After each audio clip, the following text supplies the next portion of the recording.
All right, guys. So ATP, our energy molecule, it's kind of weird that we can talk about how we produce energy based on a symbol or a simple chemical formula. And that's what we have here.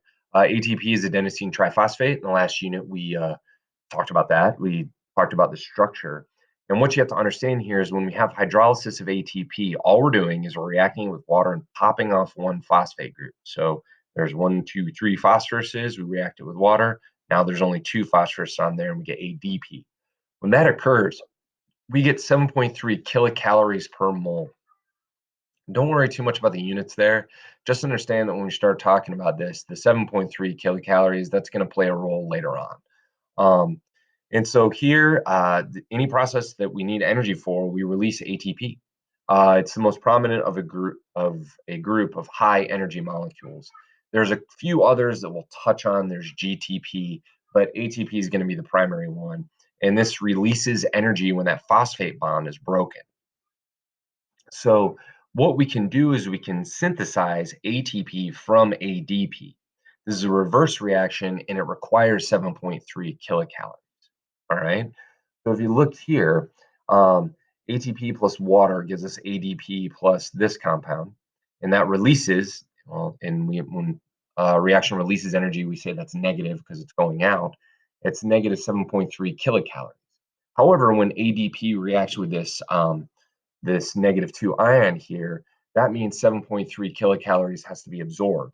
And so this happens right here a lot. It does happen inside the body, but it also happens outside the body because we want to make that ATP from the food that we eat. Um, ATP exists for about 60 seconds before it's hydrolyzed. Sticks around for about a minute and then it's gone. Coupled reactions. This looks kind of hard, but it's not. All right. These are just pairs of reactions that we can add together. You can see I got this reaction down here going one more time. This is what we get when we talk about like our net energy. All right. So here, glucose to CO2 and H2O. Glucose plus this phosphate gives us this glucose 6-phosphate plus water. That requires 3.3 kilocalories. Then the ATP is hydrolyzed, okay, and that releases negative 7.3 kilocalories. So what we end up with, because we have water here and water here, those cancel out, and we have this phosphate thing, those cancel out. Our overall reaction is glucose plus ATP gives us glucose 6-phosphate plus ADP, and we end up with 4 kilocalories emitted or released. And that's where we get our energy from. All right. So understand that we are getting energy from cleaving bonds. And once those bonds are broken, it releases energy.